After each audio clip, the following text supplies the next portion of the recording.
नमस्कार, माउन्टेन समाचारमा स्वागत छ। म सुजन चालिसे। नमस्कार, म सचेता बुढाथोकी। सुरुमा अहिलेसम्मका मुख्य समाचार।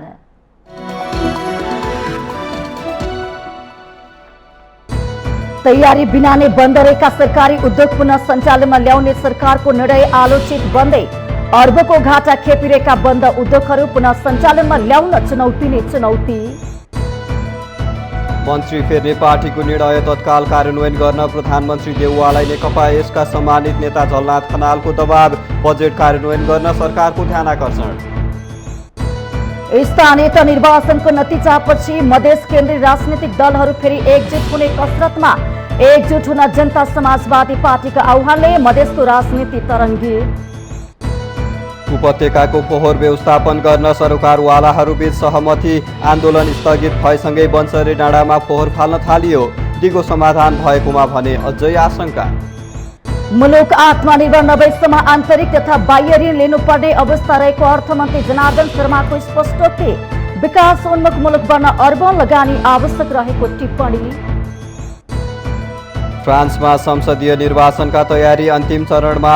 जुन 12 र 19 गरी 2 चरणमा हुने निर्वाचनका लागि देशभरबाट 6293 उम्मेदवार चुनावी मैदानमा। र एएफसी एसिया कप छनौटको तेस्रो चरण अन्तर्गत नेपालले आज आयोजक हुबेसँग प्रतिस्पर्धा गर्दै पहिलो जितको खोजीमा नेपाल।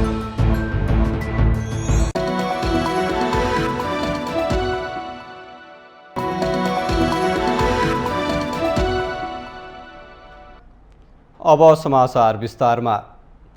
सरकारले संसदमा आगामी आर्थिक वर्षको बजेट प्रस्तुत गर्दा वर्षौंदेखि बन्द रहेका विभिन्न 9वटा उद्योग सञ्चालनमा ल्याउने भनेपछि अहिले यस विषयमा बहस चलेको छ। विशेष गरी सरकारले बिना कुनै तयारी सस्तो लोकप्रियताका लागि बन्द उद्योग सञ्चालनमा ल्याउने घोषणा गरेको भन्दै आलोचना भइरहेको छ। अर्बौंको घाटा खेपिरहेका बन्द उद्योगहरू पुनः सञ्चालनमा ल्याउन खर्बौं लगानी गर्नुपर्ने देखिन्छ। तर सरकारसँग न त ठोस योजना देखिन्छ न त सक्रियता।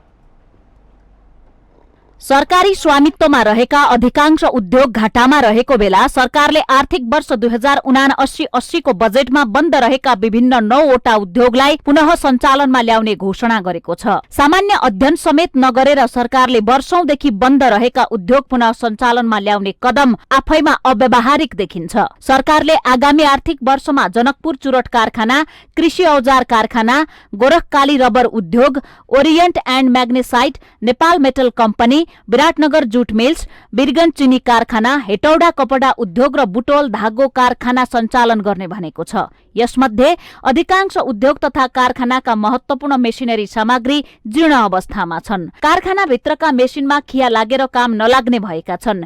यी कारखानाहरूमा अहिले धुलो र माकुराको जालो तथा झार मात्र देखिन्छ। यी मध्ये कृषि औजार कारखाना र बिरगञ्ज चिनी कारखाना हाल खारेजीको प्रक्रियामा छन् भने अधिकांश उद्योगका पाट पूर्जा थोत्रा र कामै नलाग्ने अवस्थामा छन्। तथापि बन्द रहेका उद्योग सञ्चालन गर्ने विषयमा अध्ययन गर्न सरकारले उद्योग वाणिज्य तथा आपूर्ति मन्त्रालयका सहसचिवको संयोजकत्वमा रुग्ण उद्योग सञ्चालन तथा व्यवस्थापन सम्बन्धी कार्यदल गठन गरेको छ।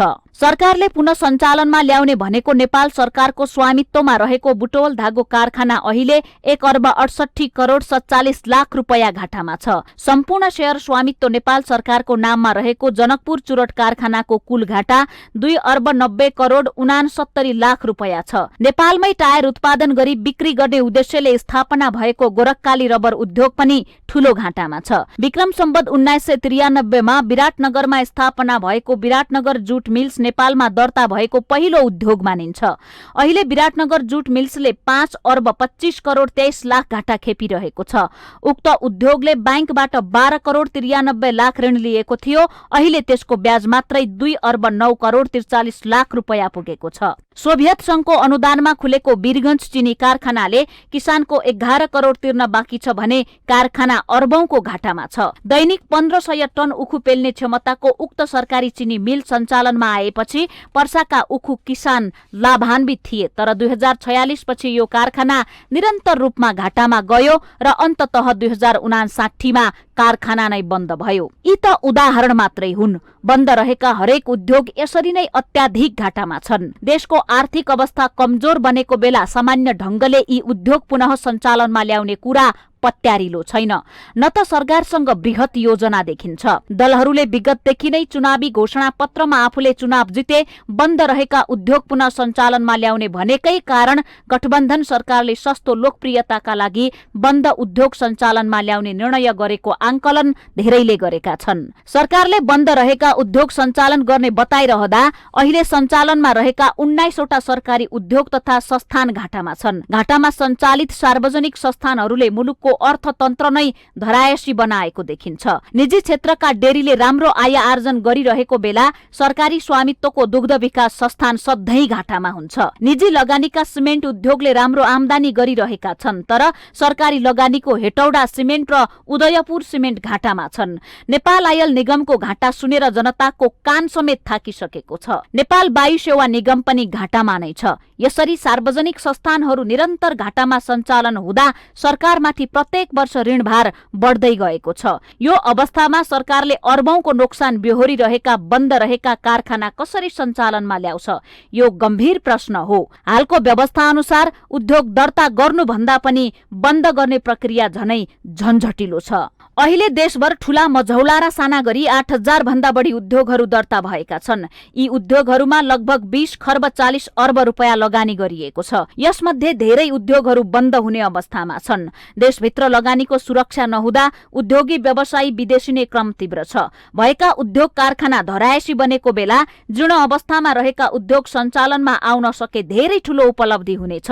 तर त्यसैको बहानामा दलका कार्यकर्ता र बिचौलियाहरूलाई पोष्ने गरी केवल कार्यदल गठन गर्ने, अध्ययन र भ्रमणको नाममा सरकारी रकमको दुरुपयोग मात्र हुने हो भने यो अर्को दुर्भाग्य हुनेछ। उद्योग व्यवसाय गर्ने काम निजी क्षेत्रको हो, तर निजी क्षेत्रलाई उद्योग सञ्चालन गर्ने अवसर नदिने अनि दलका नेता कार्यकर्ताको निहित स्वार्थका लागि सरकारले उद्योग सञ्चालन गर्ने भन्दै सरकारी उद्योग र संस्थानलाई घाटामा डुबाएर कर्मचारीलाई बोनस बाँड्ने सरकारी नियत नै ठिक देखिँदैन।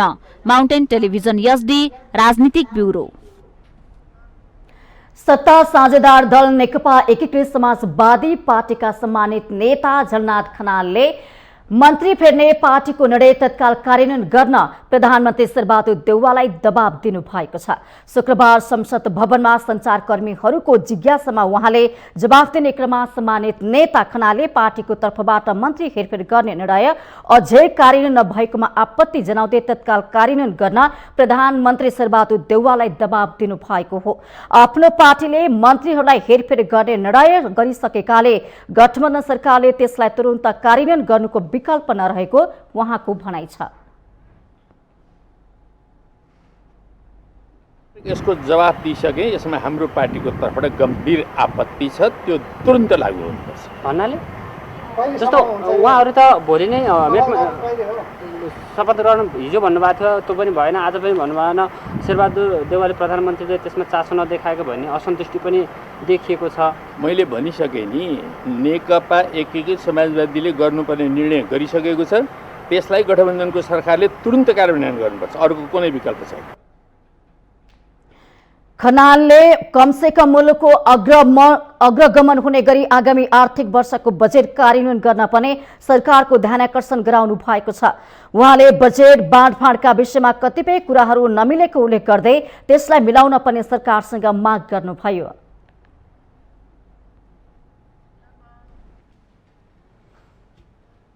प्रतिनिधि सभाका बैठकमा सांसदहरूले विभिन्न विषयमा सरकारसँग जवाफ माग गरेका छन्। प्रतिनिधि सभाको सोमबारको बैठकमा समय माग गरी बोल्दै सांसद डाक्टर सूर्य प्रसाद पाठकले प्रधानमन्त्री र प्रधान सेनापतिको अमेरिका भ्रमणको सम्बन्धमा संसदमा सरकारले जानकारी दिनुपर्ने बताउनुभयो। भ्रमणको सम्बन्धमा सत्तारूढ गठबन्धनका नेताले नै आशंका गरिरहेको भन्दै उहाँले यस सम्बन्धमा संसदमा जानकारी दिन आग्रह गर्नुभएको हो। खास गरिकन उहाँको आशंका के थियो भने नेपालका प्रधान सेनापति अमेरिकाको भ्रमणमा जाँदै हुनुहुन्छ, रक्षा मन्त्रालयको जिम्मेवारी सम्हाल्नुभएका प्रधानमन्त्री अमेरिकाको भ्रमणमा जाँदै हुनुहुन्छ र उहाँको आशंका अनुसार त्यो अमेरिकाको भ्रमणमा स्टेट पार्टनरशिप प्रोग्राम अन्तर्गत नेपाल समावेश हुने पो हो कि त्यसमा समावेश भयो भने उहाँको भनाइअनुसार नेपाल सैन्य गठबन्धनमा प्रवेश गर्नेछ। नेपाल सैन्य गठबन्धनमा प्रवेश गर्नु भनेको पश्चिमा सेनाहरू नेपालमा उपस्थित हुनुभयो। यसै गरी सांसद गिरिराज मणि पोखरेलले महोत्तरी र सर्लाही जिल्लामा मिटर ब्याजीहरूले स्थानीयलाई ठगी गरिरहेको उल्लेख गर्दै कारबाहीको माग गर्नुभयो। उहाँले यो वर्ष सरकारले अपराधको सूचीमा मिटर ब्याजीलाई पनि सामेल गरेको उल्लेख गर्दै यसको लागि कानुन, प्रहरी प्रशासन र अदालत सबै तयार भइ नसकेको तर्फ सरकारको ध्यानाकर्षण गराउनुभयो। गृहको उसमा अपराधको सूचीमा मिटर ब्याजीलाई सामेल गरेको छ, तर यो मधेसको मात्रै नभएर देशको समस्या हो। यसको लागि कानुन, पुलिस, प्रशासन र अदालत सबै तयार भइसकेका छैनन्। म सरकारको ध्यान आकर्षण गराउँछु। धन्यवाद। सांसद घनश्याम खतिवड़ाले मोरङको रतुवामाई नगरपालिका स्थित जनता माध्यमिक विद्यालयका प्रधान अध्यापक ईश्वर खनालमाथि काङ्ग्रेसका निर्वाचित वडाध्यक्ष इन्द्रबहादुर लिम्बुले निर्ममतापूर्वक कुटपिट गरेको भन्दै दोषी उप कारबाहीको माग गर्नुभयो।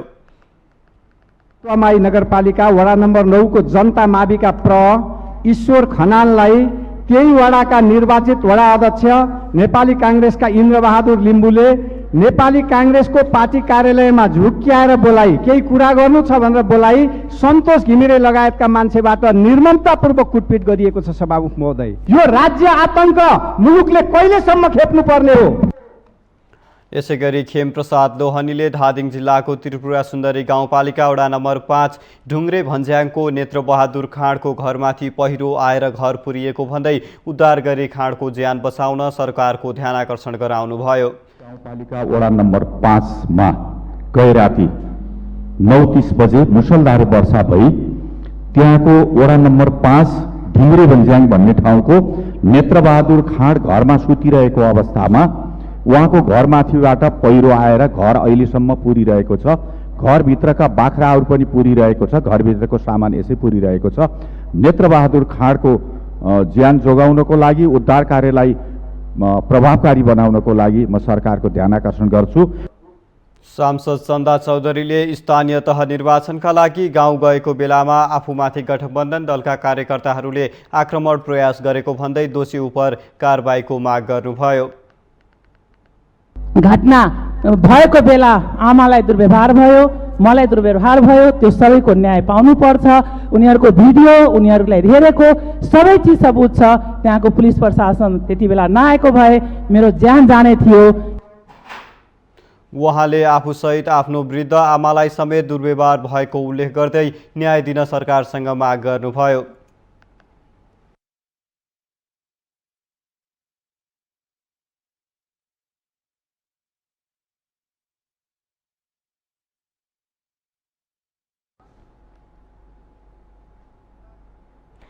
प्रतिनिधि सभा सदस्य रामवीर मानन्दले आफ्नो अध्यक्षतामा फोहोर मैला व्यवस्थापन संसदीय समिति बनाउन माग गर्नु भएको छ। उहाँले शुक्रबार प्रतिनिधि सभा बैठकको सुन्ने समयमा बोल्दै आफ्नो अध्यक्षतामा फोहोर मैला व्यवस्थापन संसदीय समिति बनाउन माग गर्नु भएको हो। उहाँले फोहोर मैलाको व्यवस्थापन गर्न दृढ इच्छा शक्ति भएको व्यक्ति आफू भएको दावी गर्नुभयो।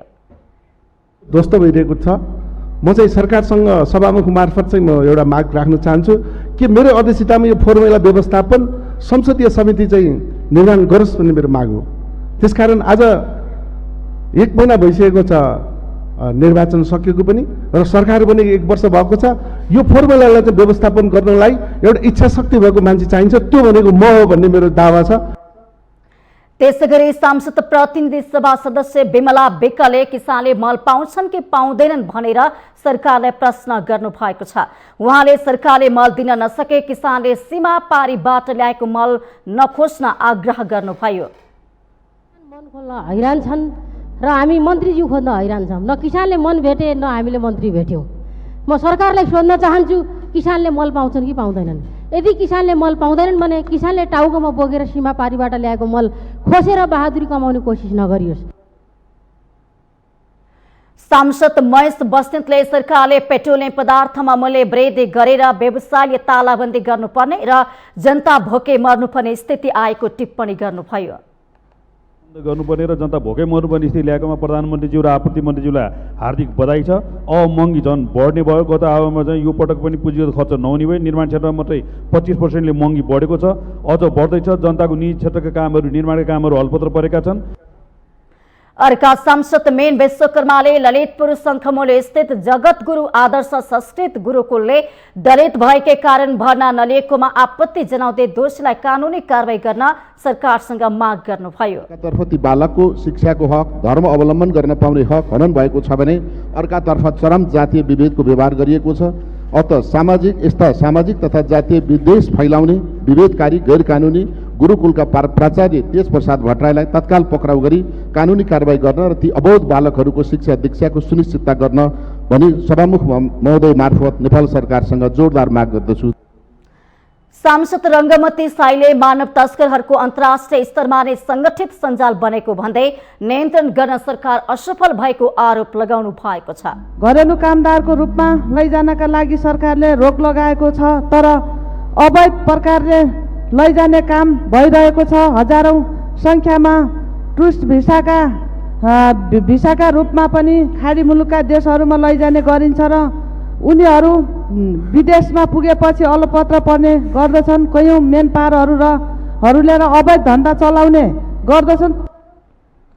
सांसद राजेन्द्र लिङदेनले पूर्व पश्चिम विद्युतीय रेलमार्ग अन्तर्गतको काकडभेट्टा इनरुपा खण्डको लागि आवश्यक पर्ने भन्दा बढी जग्गा रोका गरेको र काम पनि अगाडि नबढाइएकाले जग्गा फुक्का गर्न माग गर्नुभयो। लागि आवश्यक पर्ने 605 हेक्टर जमिनका लागि 605 हेक्टर मात्र होइन, सम्बन्धित किताका सबै जग्गाहरू समेत रोका गरिएको छ। काम कुनै अगाडि बढेको छैन। त्यसको मुआवजाको लागि मात्रै 25 अरब आवश्यकता पर्ने भनेर भनिन्छ, तर अहिले रकम चाहिँ नि 1 अरबको व्यवस्था गरिएको छ। यही हिसाबले हो भने मुआवजा दिँदै जाँदाखेरि 25 वर्ष लाग्ने रहेछ। त्यसकारणले यो काम नहुने प्रयोजनको लागि यो जग्गा रोका राख्नु भएन, जग्गा फुकुवा गरिदिनु पर्यो भन्ने म हार्दिक अनुरोध गर्न चाहन्छु। सांसद रेणुका गुरुङले संघीय संसद भवनको क्यान्टिनमा ढिला सुस्ती र लापरवाही हुने, पिउने पानी नपाइने दुखेसो पोख्दै संसद भवनभित्र कुनै पनि स्थानमा घुमफिर गर्न सांसदहरूलाई बन्देज नगर्न पनि आग्रह गर्नुभयो।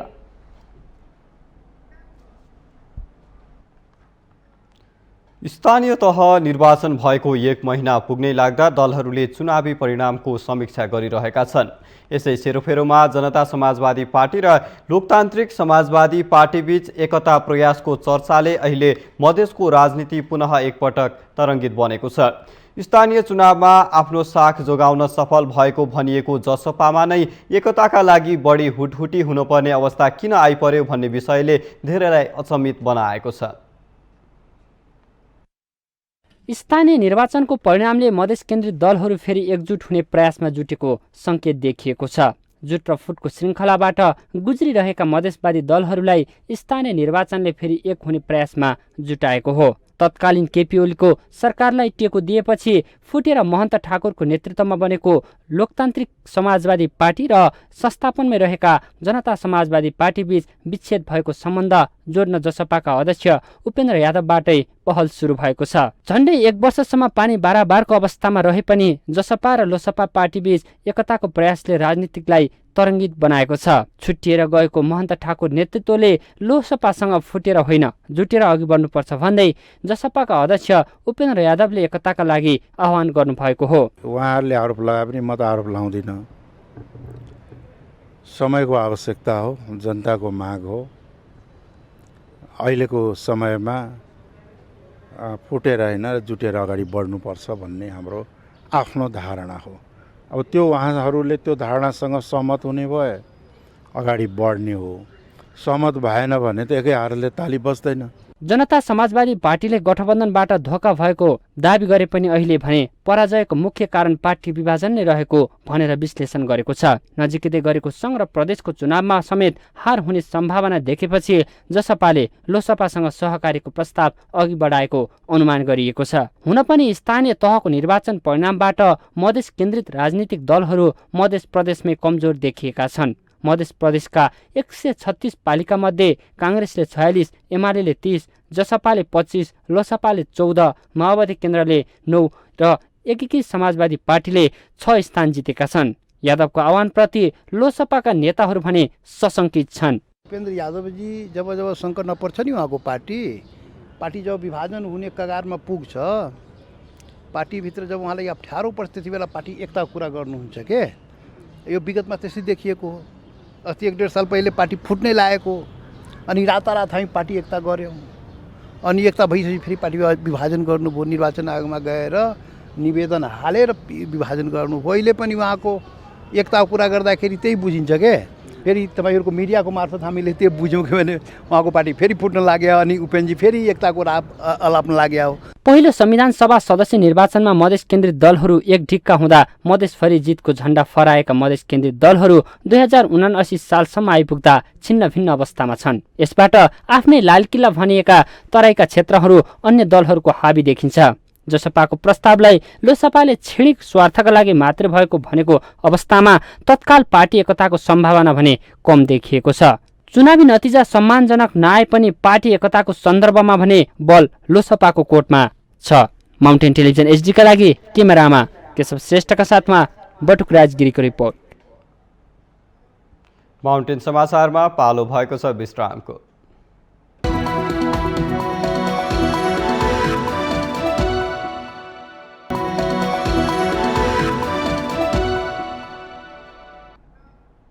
विश्रामपछि स्वागत छ। अब बाँकी समाचार।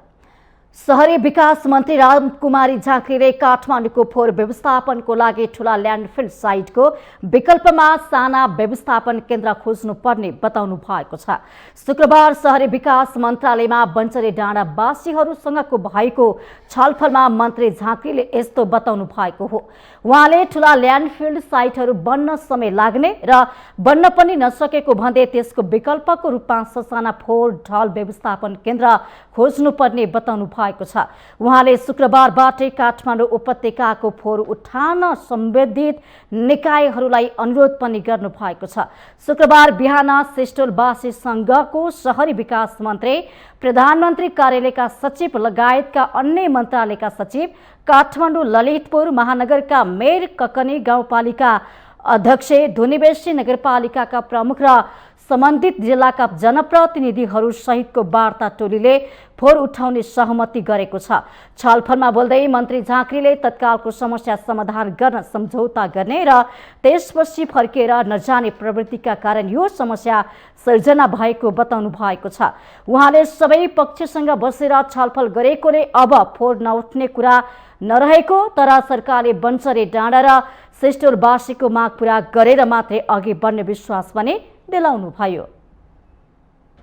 र त्यसलाई काम गर्ने मेकानिजम बनायो भने त्यो पनि सम्भावनाहरू छ। तत्कालको समस्या समाधान गर्न सम्झौता गर्यो, त्यसपछि फर्केर नजाने यो प्रवृत्तिले भएको छ। अब अलिकति हामी स्थायी रूपमै समाधान खोज्या भएर हामी सही बाटोतर्फ जाँदैछौँ भन्ने म विश्वास दिलाउन चाहन्छु, आश्वस्त गर्न चाहन्छु र यो मेकानिजमले काम गर्छ भन्ने कुराको विश्वास पनि दिन चाहन्छु।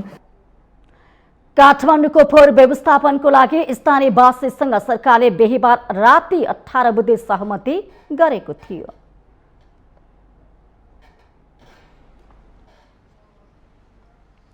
फोहोर व्यवस्थापनका सम्बन्धमा नेताहरूले आफ्नो सुझाव प्रस्तुत गरेका छन्। शुक्रबार शहरी विकास मन्त्रालयमा भएको ल्यान्डफिल साइट बन्चरे डाँडा र सरकारवाला निकायहरू बीचको छलफलमा नेताहरूले आफ्नो सुझाव प्रस्तुत गर्नुभएको हो। पारित गर्दै गर्दाखेरि हाम्रो यसमा चाहिँ हामीले चाहिँ यो ल्यान्डफिल साइटको बन्चरे डाँडाको यहाँको अधिग्रहण गर्नुपर्ने भनेर तोकिएको जग्गाको मुआवजा दिनको लागि दिने भनेर गरौँ र यही वर्षबाट सुरु गर्ने भनेर यहाँ राखौँ। ल्यान्डफिल साइटका स्थानीय बासिन्दाको मात्र समस्या होइन, यो हामी सबैको समस्या हो, हामी सबैको पीडा हो र यो चाहिँ भावना सहित अगाडि बढ्नुपर्ने आवश्यकता छ। उनीहरूले चाहिँ क्षतिपूर्ति पाउने व्यवस्था पनि हामीले चाहिँ सुनिश्चित चाँडै गर्नु पर्यो। त्यसको एउटा टाइम बाउन्ड प्रक्रिया, तपाईँलाई यति समयभित्र हामी यो कुराहरूको निष्कर्ष दिन्छौँ। मेसिन सबैभन्दा उत्कृष्ट र राम्रो चाहिँ तपाईँहरूले के चाहिन्छ त्यो चाहिँ ल्याउनुहोस्, होइन भने त्यो ठाउँमा कुनै पनि हालतमा पहिला स्वरबाट जाने हो, सुरु मेरो घरबाट हो, त्यहीबाट रोकिन्छ फोहोर चाहिँ। योभन्दा बढी काठमाडौँमा फोहोर थुप्रिन दिने हो भने चाहिँ अब यो संसारका चाहिँ अब सबैभन्दा चाहिँ अब यो चाहिँ अब बदनाम चाहिँ के अरे सरकार र चाहिँ बदनाम के अरे सहरका चाहिँ मान्छेको रूपमा चाहिँ अब हामी परिचित हुने खालको स्थिति बन्छ। नेताहरूले काठमाडौँमा अझै फोहोर थुप्रन दिने हो भने विश्वले बदनाम सरकार र बदनाम सहर भनेर चिन्ने भनेर चिन्ता समेत व्यक्त गरेका छन्।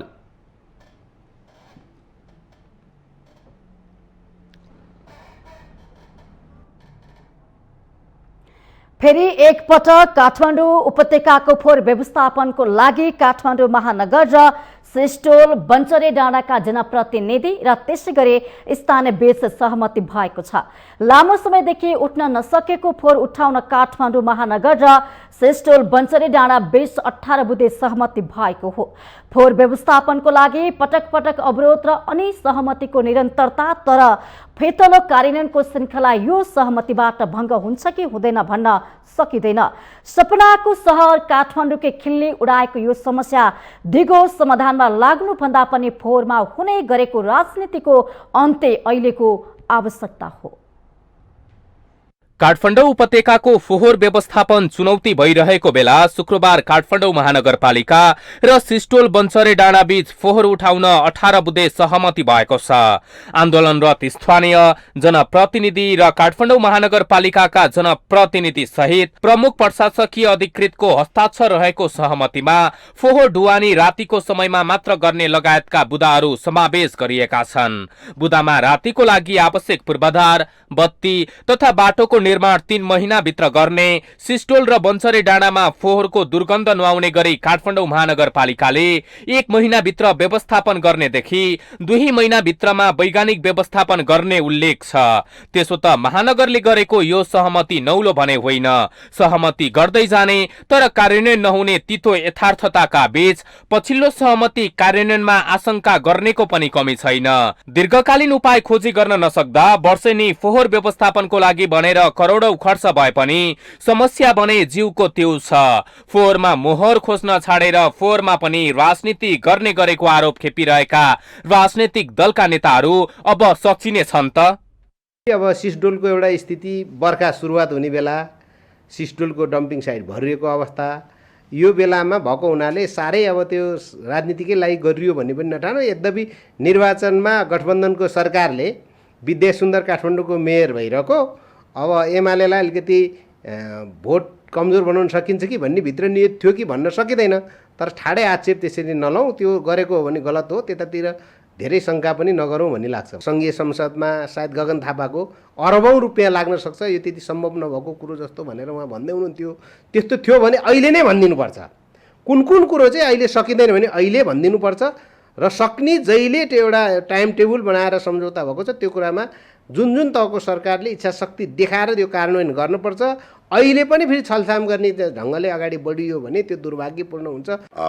मेयर साहब विद्यासुन्दर साक्यजीले त्यो चाहिँ के भने आफूले मेयरको उम्मेदवार पार्टीले नपत्याएपछि लथालिङ्ग रूपमा चाहिँ के भने नगरपालिकालाई छोडिदिएको जस्तो मैले फिल गरेको छु।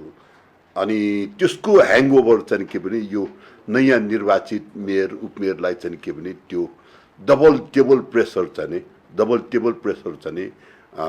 आएको जस्तो लाग्छ। यो समस्या त केवल मेयरको मात्रै समस्या त होइन नि, केवल उपमेयरको मात्रै समस्या, नगरपालिकाको मात्रै समस्या त होइन नि।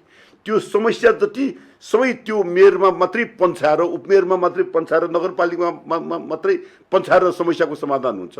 हामीले पनि कर्तव्य पनि निभाउनु पर्दैन, कर्तव्य पनि हामीले चाहिँ के भने सँगसँगै निभाउनु पर्छ। यो राजनीतिभन्दा माथि उठेर यो समस्याको समाधान निकाल्ने प्रयास गर्नुपर्छ जस्तो लाग्छ।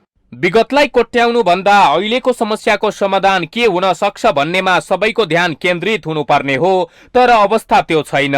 काठमाडौँमा फोहोर थुप्रिँदा हुने असरको मूल्याङ्कन गर्नेले फोहोर विसर्जन गर्ने स्थान र स्थानीयको पनि मूल्याङ्कन गर्न सक्नु पर्दछ। विगतका सहमति कार्यान्वयन नगरेका कारण अहिलेको अवस्था आएको स्पष्ट नै भइसकेको छ। सरकारले अहिलेसम्म प्रतिबद्धता मात्रै गर्ने, सम्झौता मात्रै गर्ने, पुरा नगरेको हुनाले त्यहाँका जनताहरू आन्दोलित हुनुभयो। त्यहाँका जनतामाथि दमन भएको छ, त्यो दमनको हामीले विरोध गरेका छौँ। सरकारले दमन होइन, अब विगतका सम्झौता कार्यान्वयन गरेर जान्छौँ र बन्चरे डाँडा वरिपरिको ठाउँलाई बस्न योग्य बनाउँछौँ। जुन ठाउँ बस्न योग्य छैन त्यो ठाउँको जग्गा अधिग्रहण गर्छौँ भन्ने प्रतिबद्धता जाहेर गरेको छ। सम्भवतः यो समस्या अहिले तात्कालीन अवस्थाको लागि समाधान होला। 2062 सालदेखिका 173 सम्झौता कार्यान्वयन गर्ने सरकारको प्रतिबद्धताले तत्कालिक रूपमा समस्याको समाधान त होला, तर यसले दीर्घकालीन रूपमा फोहोर व्यवस्थापनको समस्या समाधान हुन सक्नेमा ढुक्क हुने अवस्था छैन। तसर्थ फोहोरको डङ्गोर लागेपछि व्यवस्थापनमा लाग्ने जिम्मेवार सरोकारवाला निकाय समस्याको समाधान गर्नेतर्फ अग्रसर हुनै पर्छ। माउन्टेन टेलिभिजन एसटीका लागि क्यामेरामा निखिल कपालीको साथमा नवराज पौडेलको रिपोर्ट। अर्थमन्त्री जनार्दन शर्माले मुलुक आन्तरिक राजस्व वृद्धि गरेर आत्मनिर्भर नभएसम्म आन्तरिक तथा बाह्य ऋण लिनुपर्ने अवस्था रहेको स्पष्ट पार्नु भएको छ। संसदको अर्थ समितिमा शुक्रबार सार्वजनिक ऋण व्यवस्थापन विधेयक 2076 माथिको छलफलका क्रममा अर्थमन्त्री शर्माले आन्तरिक राजस्व वृद्धि गरेर आत्मनिर्भर नभएसम्म आन्तरिक तथा बाह्य ऋण लिनुपर्ने अवस्था रहेको स्पष्ट गर्नुभएको हो। उहाँले सन् 2026 सम्म नेपाल कम विकसितबाट विकासोन्मुखमा स्तर उन्नति गर्ने लक्ष्य प्राप्तिका लागि अर्बौं लगानी आवश्यक रहेको उल्लेख गर्नुभयो। मन्त्री शर्माले मुलुकको स्तर उन्नति गर्नका लागि अहिले बजेटमा छुट्याएको पुँजीगत तथा समग्र खर्चले मात्रै लक्ष्य हासिल नहुने दावी गर्नुभयो। आन्तरिक तथा बाह्य ऋण लिनुपर्ने अवस्था भएको हुँदा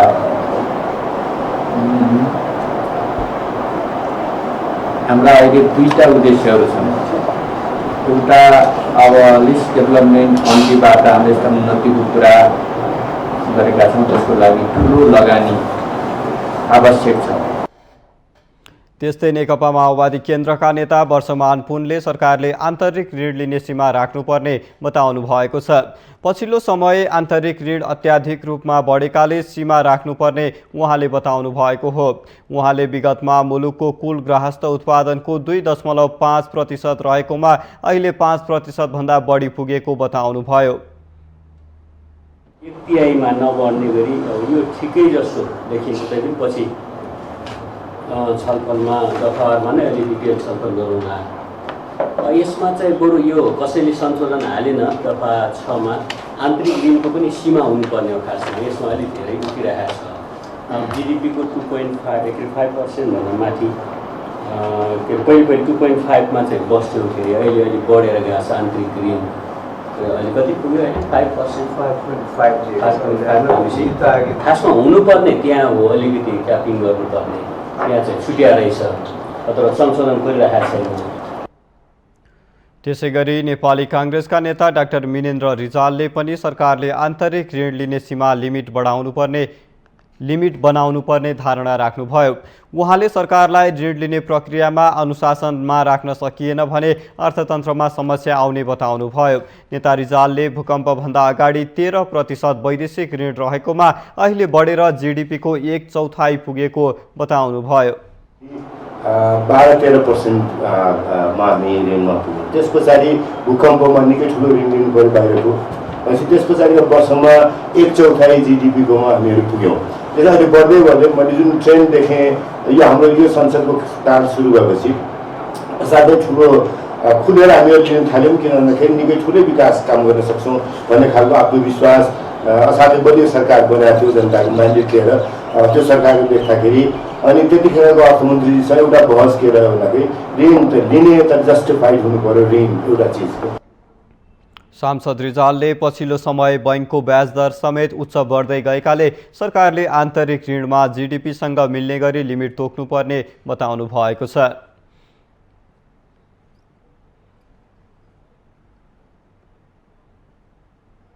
माउन्टेन समाचारमा पालो भएको छ विश्रामको।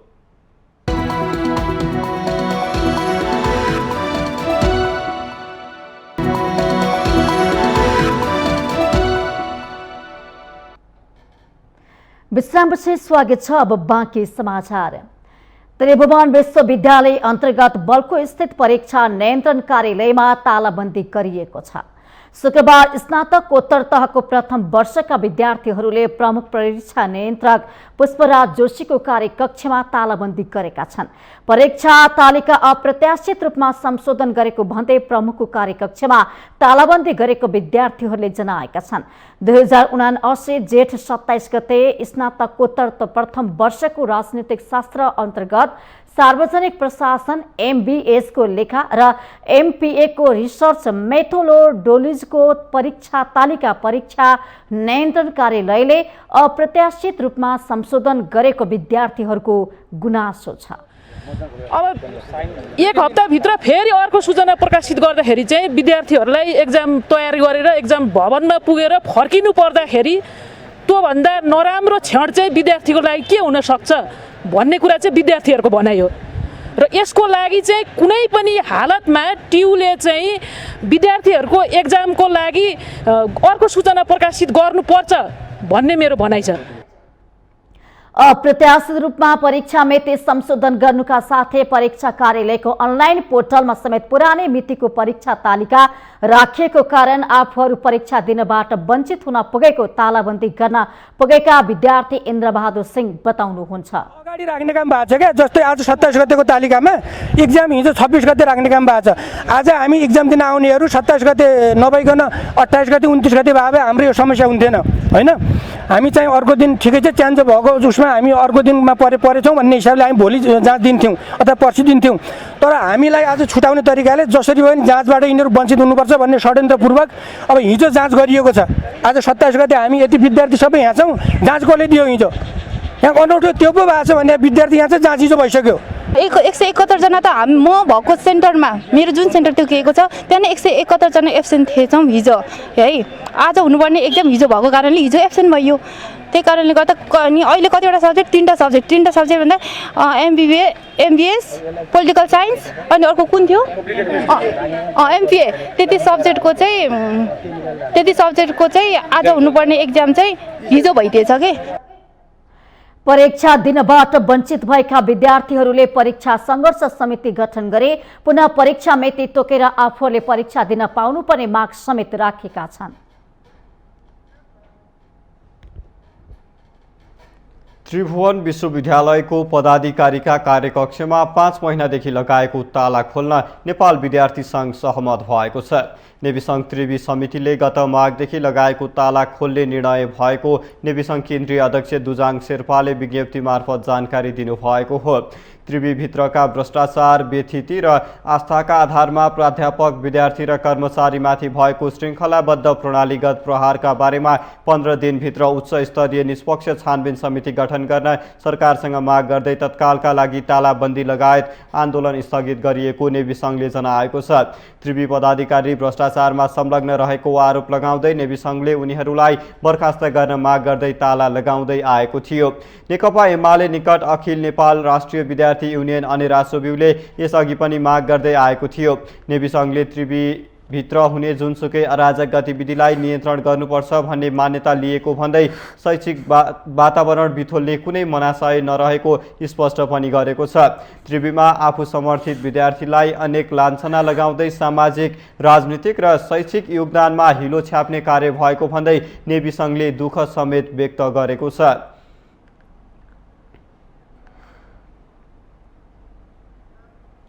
मानु रोपेर मोरी फलाउने समयमा मल अभावको देशव्यापी समस्या यसपालि पनि विद्यमान छ। विभिन्न अन्न बालीको लागि आवश्यक मल नपाएपछि दाङका किसानहरू आक्रोशित भएका छन्।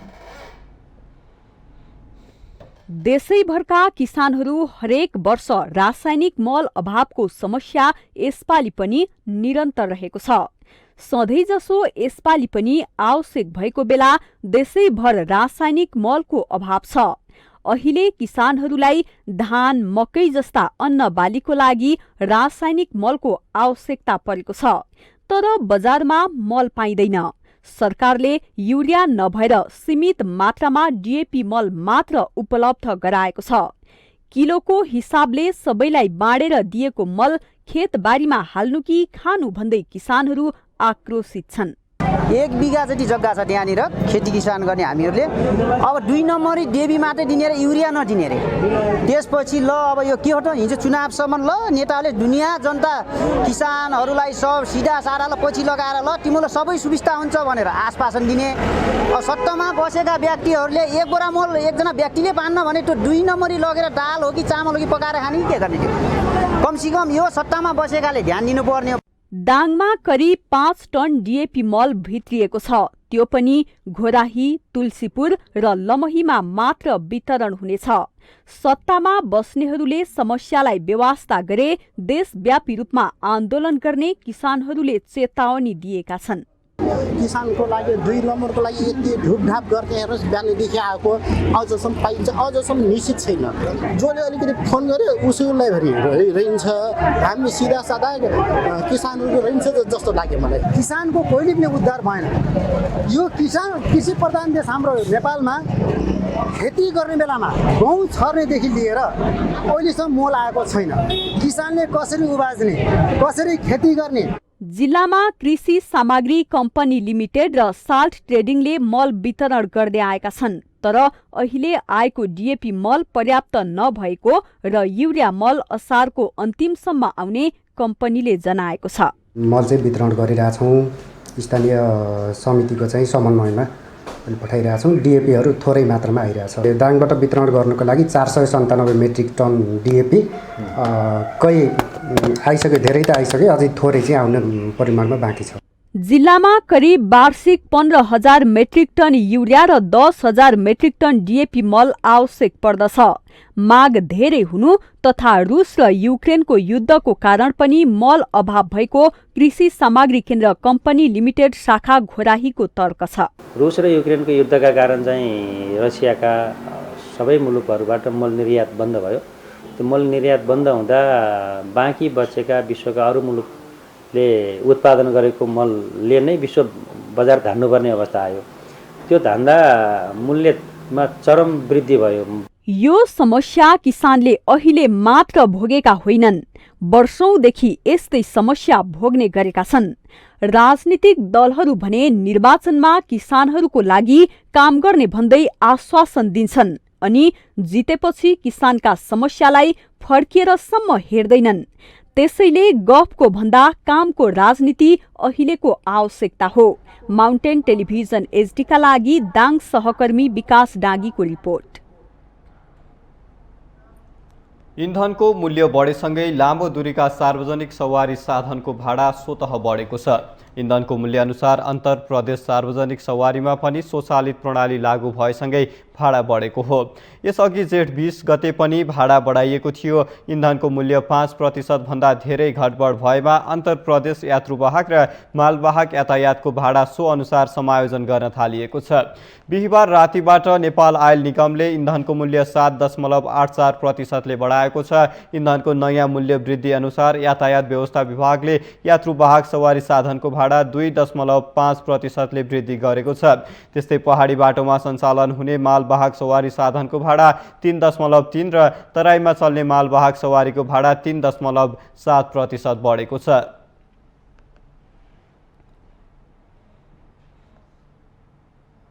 हामीसँग आर्थिक, अन्तर्राष्ट्रिय र खेल समाचार बाँकी नै छन्। माउन्टेन समाचारमा पालो भएको छ विश्रामको।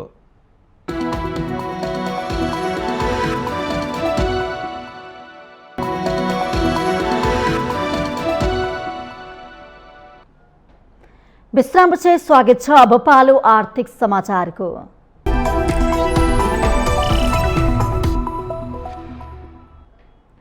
नेपाल विद्युत प्राधिकरणले भारतबाट स्वीकृति पाए जति नै 364 मेगावाट विद्युत निर्यात गर्न सुरु भएको छ। नेपाल विद्युत प्राधिकरणले देशभित्र खपत गरी अतिरिक्त भएको 364 मेगावाट विद्युत शुक्रबारबाट भारत निर्यात गर्न थालेको जनाएको छ। नेपालले गत 19 जेठबाट भारतीय ऊर्जा एक्सचेन्ज आईएक्स मार्केटमा प्रतिस्पर्धी दर बिक्री सुरु गरेको विद्युतको परिणाम शुक्रबारबाट 364 मेगावाट पुगेको छ। भारतको विद्युत मन्त्रालय अन्तर्गतको केन्द्रीय विद्युत प्राधिकरणले 6वटा जलविद्युत आयोजनाबाट उत्पादित विद्युतलाई स्रोत माने 364 मेगावाट विद्युत आईएक्स मार्केटमा बिक्री गर्न नेपाल विद्युत प्राधिकरणलाई स्वीकृति दिएको थियो। गत चैतमा प्रधानमन्त्री शेरबहादुर देउवाको भारत भ्रमणको क्रममा नेपाल भारत बीच ऊर्जा क्षेत्रमा सहकारी सम्बन्धी संयुक्त दृष्टिकोण पत्र जारी भएको थियो। त्यस लगत्तै विद्युत प्राधिकरणले थप 4 जलविद्युत गृहबाट उत्पादित विद्युत भारतमा निर्यातको लागि स्वीकृति पाएको थियो। शुक्रबारबाट निजी क्षेत्रको ग्रिन भेन्चर्स लीको लिखुचारबाट उत्पादित विद्युत निर्यात भएसँगै स्वीकृति पाए जति विद्युत भारतीय बजारमा बिक्री सुरु भएको हो। विद्युत प्राधिकरणले नेपालको लागि विद्युत व्यापारको क्षेत्रमा कोसे ढुङ्गा भएको बताएको छ।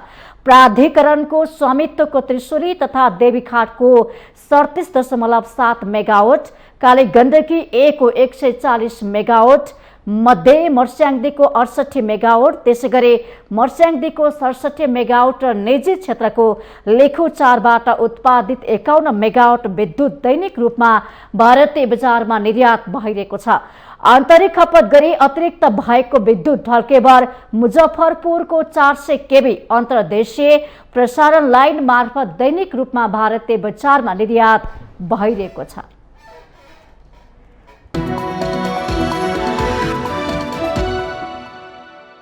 विश्रामपछि स्वागत छ। हामी माउन्टेन समाचारको अन्त्यमा आइपुगेका छौं। जाँदा जाँदै मुख्य समाचार पुनः एकपटक।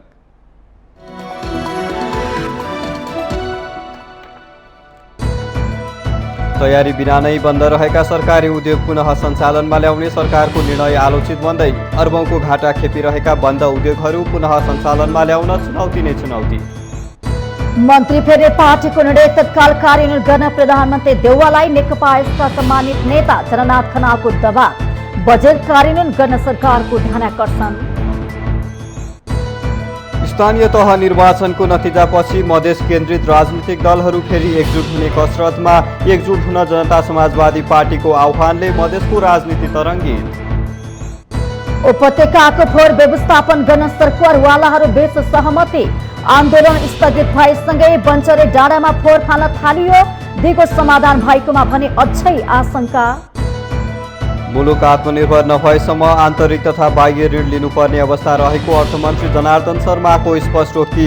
विकासोन्मुख मुलुक बन्न अर्बौं लगानी आवश्यक रहेको टिप्पणी। फ्रान्समा संसदीय निर्वाचनको तयारी अन्तिम चरणमा। जुन 12 र 19 गरी 2 चरणमा हुने निर्वाचनको लागि देशभरबाट 6293 उम्मेदवार चुनावी मैदानमा। र एएफसी एसियन कप छनौटको तेस्रो चरण अन्तर्गत नेपालले आज आयोजक कुवेतसँग प्रतिस्पर्धा गर्दै पहिलो जितको खोजीमा नेपाल।